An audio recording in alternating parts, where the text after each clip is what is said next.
Morning. I'm Rosalie Winnik. I'm the manager of Find AdBlue.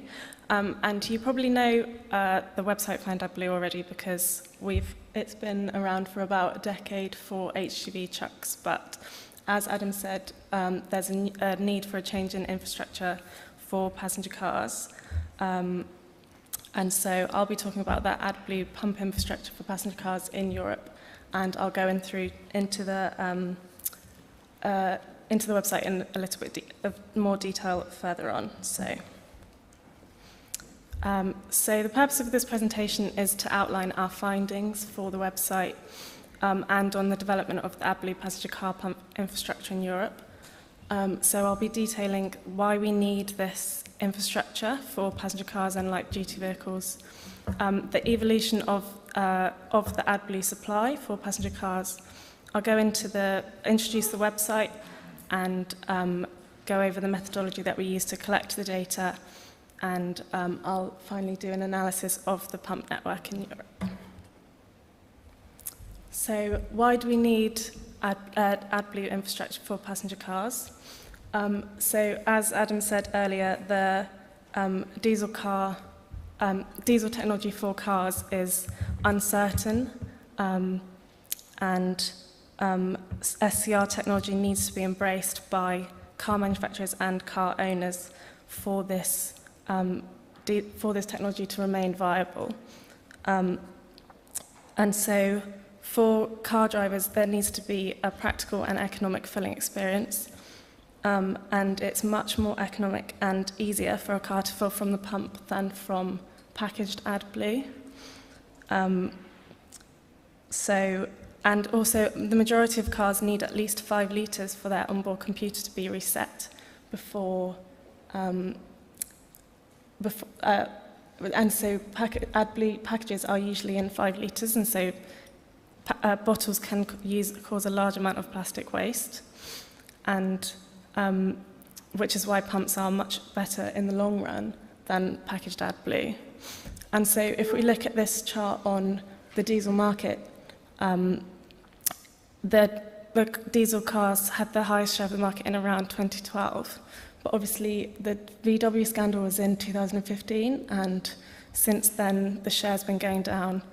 And our partners at LMC have forecast that because of increasing after-treatment costs, competition from hybrid cars, and increasingly stricter standards from where diesel cars can go, we believe that by 2024 it will go down to about a third. And so the passenger car supply of AdBlue is evolving, but this life cycle is driven by what the retailer will sell. And so obviously bottles and canisters are the cheapest for the retailer to sell, but they're the most expensive for the driver. And so pumps with above ground storage are the next stage on from bottles and canisters, but you can only have smaller volumes. And so the final stage would be integrated pumps, which are the most expensive and are very disruptive, but they are the ideal long-term solution and would mean that once higher volumes are being sold, they don't have to change the infrastructure again. So we launched our website in April with our partners BMW, Audi, Bosch, Mercedes, Opel, Shell, and VW. And so we track the infrastructure of and the development of the car pump in Europe, as well as locations that sell 5 litres or less packaged AdBlue for the driver. And I'm going to go into some detail in how we have the methodology that we've used to collect the pump infrastructure. So, as I said earlier, it's a very new infrastructure, and so we are starting from scratch, really. And so we've had to do primary research and contact building, because although Integer has quite a large network of contacts from the AdBlue industry and the auto industry, we've also had to build contacts in forecourt retailers in order to be able to make sure that we're covering every stage of the supply chain, and so that we can know as soon as possible when a new pump is on the market. And so we started out primary research by researching the petrol network in Europe, which is made up of major oil companies who own and operate petrol stations, but also petrol stations that are under brands of major oil companies and owned by smaller franchises or independents. And also supermarkets have a very high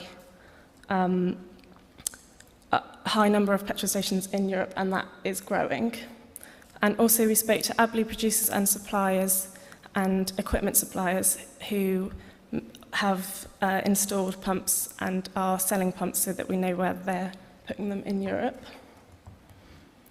And once we got the data, we had to make sure that it was completely accurate, because we're using it as a location website. We don't want to send our drivers to the wrong places. And also the data is being used in the sat-navs for our partner cars, and so it's essential that the data is as accurate as possible. And also we've created a system of auditing to make sure that the data can be checked regularly and for its accuracy. And so I'll go through an analysis of what we've collected.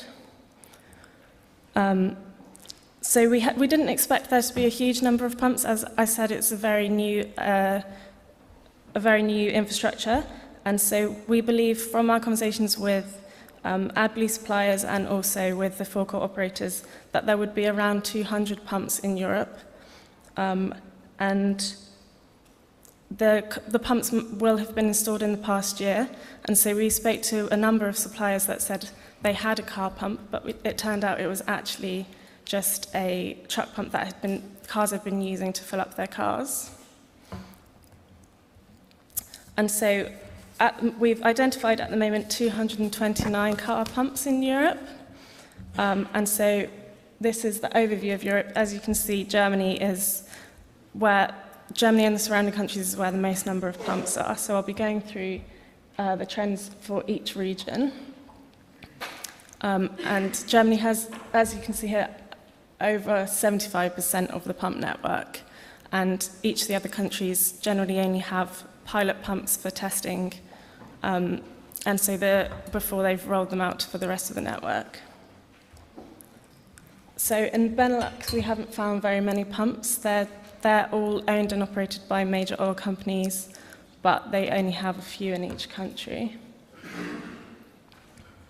In Scandinavia, the pump network is actually quite strong, and they're all owned and operated by Scandinavian oil companies rather than other major oil companies. In Sweden, they're dominated by one brand, OKQ8, but in Finland and Denmark, they're split between several other brands. In France and Spain, they only have one brand each. France's network is spread out over the whole of France, whereas in Spain, they're concentrated in Madrid. But Repsol have told us they're planning on opening another pump in Valencia before the end of the year. In the UK and Ireland, the island has 3 pumps, and it's not on the chart, but we have found out that there is another pump in Manchester, which we'll confirm and we'll add to the database as soon as possible. And also, talking to other retailers in the UK, there are several that are looking into installing a pump network, and we've got unconfirmed rumours of another retailer that is planning on refitting several of its petrol stations and adding some pumps. In the Czech Republic, there is quite a significant pump network, as Globus have a partnership with GreenChem, who have provided and installed pumps for them. And Globus also have another partnership with Slovnaft in Slovakia, and they'll install several pumps before the end of the year. So in Germany, obviously the pump network looks very different as it does in the other regions, not just in the amount of pumps, but the amount of brands that are covering the infrastructure. So when we first started research, it was just major oil companies had a few pumps, and as time's gone on, we've been in contact with a lot more, and they've started installing a lot more pumps. And also, you can't really see from the brand key, but there also are a lot of independents that are operating under major brands that have pumps. And so also, the pumps started out around the areas that the auto industry was in, but it's spread over most of the country now. And so the diesel industry faces major challenges, and SCR technology is necessary in order for it to remain a viable technology for cars. As Adam said earlier, there are 3 million new AdBlue customers coming into the market from SCR-equipped cars, and this number is set to rise after 2020. And so the development of the pump network is encouraging at present, and although it is slow, we believe that in the next 5 years there will be an adequate infrastructure in Western Europe. So that brings me to the end of my presentation. I hope you found this information valuable. These are my contact details if you have any questions, or I'd be happy to answer any now.